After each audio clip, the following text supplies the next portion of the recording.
சிறுச வெசாக் வலயத்தினை முன்னிட்டு news first மற்றும் kids first இணைந்து ஏற்பாடு செய்திருந்த சிறுவர்களுக்கான சித்திர போட்டி இன்றுடன் நிறைவு பெற்றது.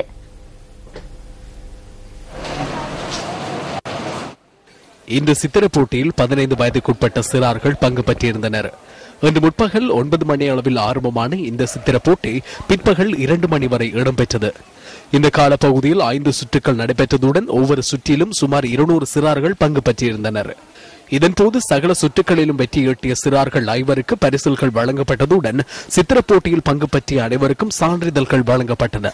இதேவேளை நேற்றைய தினம் இடம்பெற்ற 5 சுற்றுகளிலிருந்தும் 25 சிறார்கள் தெரிவு செய்யப்பட்டிருந்தனர். இதன்படி இறுதி சுற்றுக்கு தெரிவு செய்யப்பட்ட 50 சித்திரங்களை வரைந்த திறமைசாலிகளிலிருந்து 3 வெற்றியாளர்கள் தெரிவு செய்யப்பட உள்ளனர். அத்துடன் திறமையை வெளிப்படுத்திய மேலும் 10 சிறார்களுக்கு பெறுமதியான பரிசில்கள் மற்றும் சான்றிதழ்களும் வழங்கப்பட உள்ளன. පොඩයාගේ දක්ෂතා මේ එලි දක්වන්න පුළුවන් මේ වගේ දෙයක් කරලා. ඒකින්ද සතුටුයි ඒ ගැන ඉතින් අගය කරනවා. පොඩ හුඟක් වටිනවා. ඒ කියන්නේ අපේ ළමයි පොඩි ළමයි දැන් ඉන්නේ. එළම අනාගතයට සාර්ථකත්වයට කරගෙන යන්න පුළුවන් වැඩක් තියෙන මේක. ඒකට මේ අවස්ථාවක් ලැබෙන්නේ ගොඩක් හොඳයි.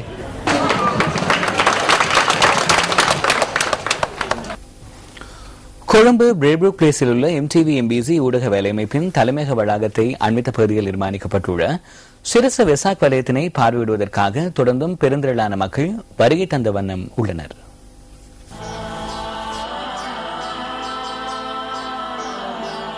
பௌத்த ஜாதக கதைகளை சித்தரிக்கும் இலங்கையின் மிக நீளமான வெசாக் அலங்கார பந்தலை சிறுச வெசாக் வலயத்தில் காணக்கூடியதாக உள்ளது.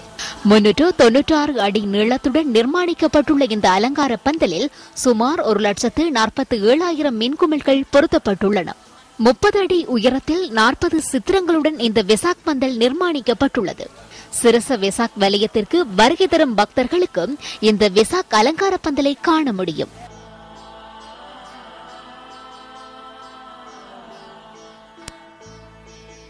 வெசாக் வலயத்தை பார்வையிட வருகை தரும் மக்களுக்கு தேநீரும் அன்னதானமும் வழங்கப்பட்டு வருகின்றது.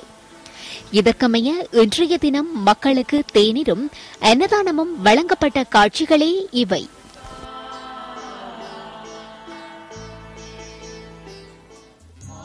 நேற்றும் பெருந்திரளான மக்கள் அன்னதானத்தில் கலந்து கொண்டிருந்தனர்.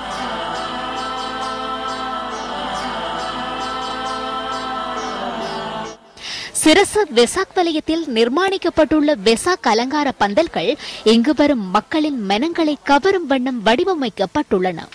பல்வேறு வகையான வெசாக் கொடிகள் இங்கு காணப்படுகின்றமை விசேட அம்சமாகும்.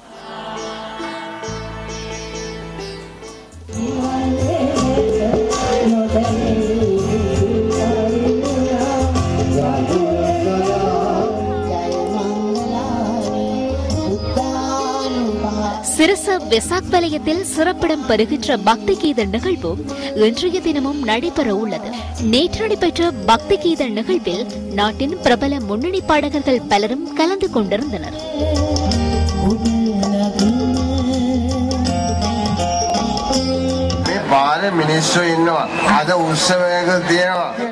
அத்துடன் சிறுச வெசாக் வலயத்தில் பாரம்பரிய கலை வடிவான பொம்மலாட்ட நிகழ்வுகளும் நடைபெற்று வருகின்றன.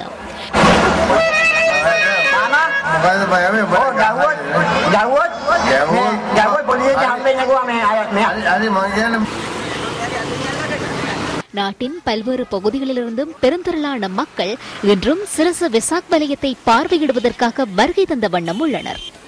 இதற்கமைய ரத்னபுரி ஓப்பநாயக்க பிரதேசத்தில் உள்ள மக்கள் வருகை தந்த காட்சிகளே இவை. தெஹியோவிட்ட எல்கொட பிரதேசத்திலும் சிறுச வெசாக் வலயத்தை பார்வையிடும் நோக்கில் மக்கள் புறப்பட்ட காட்சிகளே இவை.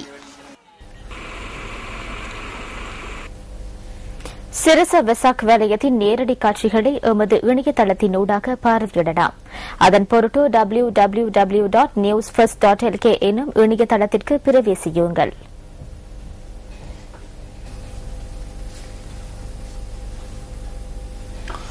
திருகோணமலை கடற்படை முகாமில் இடம்பெற்ற துப்பாக்கி சூட்டு சம்பவத்தில் 2 உயிரிழந்துள்ளனர். கடற்படை வீரர் ஒருவர் கடற்படையின் பெண் உறுப்பினர் ஒருவர் மீது துப்பாக்கி பிரயோகம் செய்துவிட்டு தானும் தற்கொலை செய்து கொண்டதாக கடற்படை பேச்சாளர் கொமாண்டர் கோசலவர்ண குலசூரிய தெரிவித்தார். கடந்த சில மாதங்களில் இவ்வாறான பல சம்பவங்கள் பதிவாகி இருந்தன. கடந்த மார்ச் 9ஆம் தேதி யாழ்ப்பாணம் சாவகச்சேரி முருகன் கோவிலுக்கு அருகிலுள்ள ராணுவ காவலரணில் இடம்பெற்ற துப்பாக்கி சூடு சம்பவத்தில் 3 உயிரிழந்தனர். சேவை நிமித்தம் சாவகச்சேரியில் உள்ள 7ஆம் விஜயபா படையணிக்கு அழைக்கப்பட்டிருந்த 3 இதன்போது உயிரிழந்தனர்.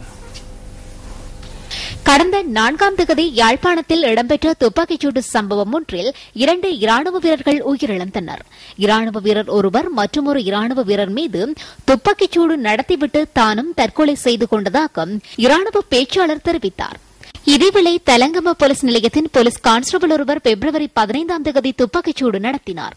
இதன்போது காயமடைந்த அவர் தேசிய வைத்தியசாலையின் திடீர் விபத்து பிரிவில் அனுமதிக்கப்பட்டார். பாராளுமன்ற நடவடிக்கைகளுக்கான ஜனாதிபதியின் இணை செயலாளர் குமாரசிறி ஹெட்டிகேயின் தாயாரான HJB ஹெட்டிகேயின் பூத உடல் தற்போது தெனியாய கொட்டபொல பிரதேசத்தில் உள்ள அன்னாரது இல்லத்தில் அஞ்சலிக்காக வைக்கப்பட்டுள்ளது. இன்று மாலை ஜனாதிபதி அன்னாரது பூத உடலுக்கு இறுதி அஞ்சலி செலுத்தினார்.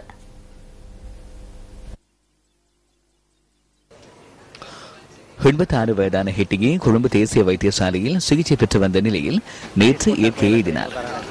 இதனைத் தொடர்ந்து பூத உடல் தெனியாயாவில் உள்ள அன்னாரது இல்லத்துக்கு நேற்றிரவு கொண்டு செல்லப்பட்டது. முன்னாள் ஆயுர்வேத வைத்தியரான எட்டிகேயின் மனைவியான HGP எட்டிகே 7 பிள்ளைகளின் தாயாராவார். அன்னாரின் பூத உடலுக்கு ஜனாதிபதி, அமைச்சர்கள் உள்ளிட்ட பாராளுமன்ற உறுப்பினர்கள் பலரும் இறுதி அஞ்சலி செலுத்தினர்.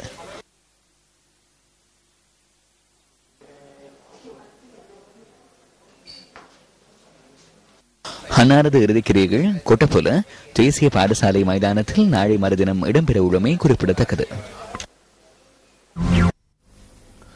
தகவல்களை அறிந்து கொள்ளும் உரிமை என்ற பெயரிலான சட்டமூலம் ஒன்றை பாராளுமன்ற உறுப்பினர் ஒருவர் தனிப்பட்ட யோசனையாக பாராளுமன்றத்தில் மீண்டும் சமர்ப்பிக்குமாறு எதிர்க்கட்சித் தலைவர் ரணில் விக்ரமசிங்க எதிர்க்கட்சியின் பிரதம கொறடா ஜான் அமரதுங்கவிற்கு ஆலோசனை வழங்கியுள்ளார். இதற்கமைய ஜான் அமரதுங்க குறித்த சட்டமூலத்தை ஏப்ரல் 23ஆம் தேதி பாராளுமன்றத்தில் சமர்ப்பித்ததாக ஐக்கிய தேசிய கட்சி இன்று விடுத்துள்ள அறிக்கையில் தெரிவிக்கப்பட்டுள்ளது. இது தொடர்பில் ஐக்கிய தேசிய கட்சியின் அனுமதி கிடைத்தமையினாலும் கற்றுக்கொண்ட பாடங்கள் மற்றும் நல்லிணக்க ஆணைக்குழுவின் அறிக்கையில் இது தொடர்பாக குறிப்பிடப்பட்டுள்ளமையினாலும் எதிர்க்கட்சித் தலைவர் இந்த நடவடிக்கையை மேற்கொண்டதாக அந்த அறிக்கையில் சுட்டிக்காட்டப்பட்டுள்ளது.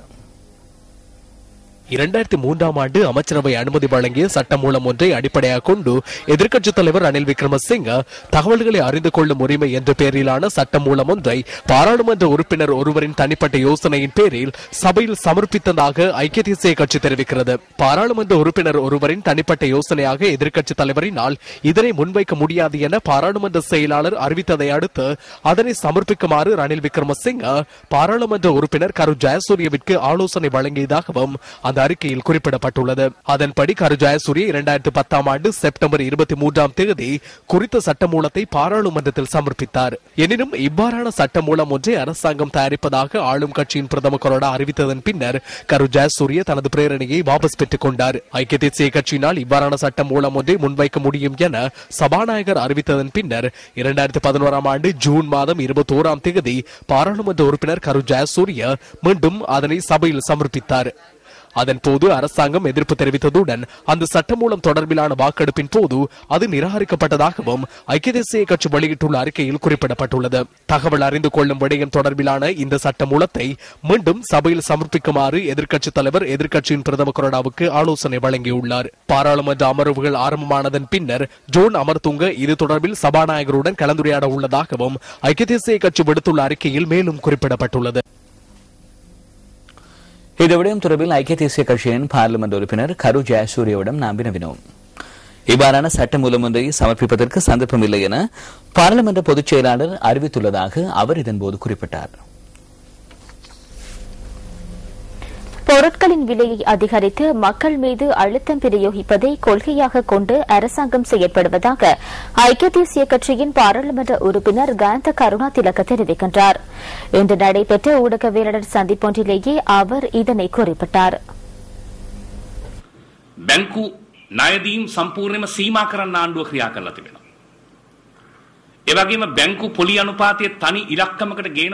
பொதுமக்களுக்கு வங்கிக் கடன்களை வழங்குவதனை அரசாங்கம் கட்டுப்படுத்தியுள்ளது. கடன்களுக்கான வட்டி வீதத்தை ஒற்றை இலக்கத்திற்கு குறைக்க உள்ளதாக அரசாங்கம் கூறிய போதிலும் வீட்டு கடன்களுக்கான வட்டி வீதத்தை தற்போது 20 வீதத்தையும் விட அதிகரித்துள்ளது. அரசாங்கம் தனது தேவையற்ற செலவினங்களுக்காகவும் முறையற்ற நிதி முகாமைத்துவத்தினையும் ஈடு செய்வதற்காக தனது அரசியல் பிம்பத்தை தக்க வைத்துக் கொள்வதற்காகவும் அதிக வட்டி வீதத்துடனான கடன்களை பெற்றுள்ளது. குறைகளை நிவர்த்தி செய்வதன் பொருட்டு அரசாங்கத்தினால் எடுக்கப்பட்டுள்ள தீர்மானங்களால் மக்களே பணைய கைதிகளாகியுள்ளனர். அரசாங்கம் தமது கடன்களை செலுத்தும் பொருட்டு பொதுமக்களின் சுமையை அதிகரிக்கும் வகையிலான கொள்கைகளை நடைமுறைப்படுத்துவது தெளிவாகிறது. අද ජනතාව තලන තමන්ගේ ගිනි පොලි ණය ගෙවීමේ ප්‍රතිපත්තිය තමයි ආණ්ඩුව ඉන්නේ කියන එක ඉතා පැහැදිලි. இன்றைய நாளேடுகளில் வெளியான கேலி சித்திரங்களில் இருந்து நாம் தெரிவு செய்த கேலி சித்திரம் இனி.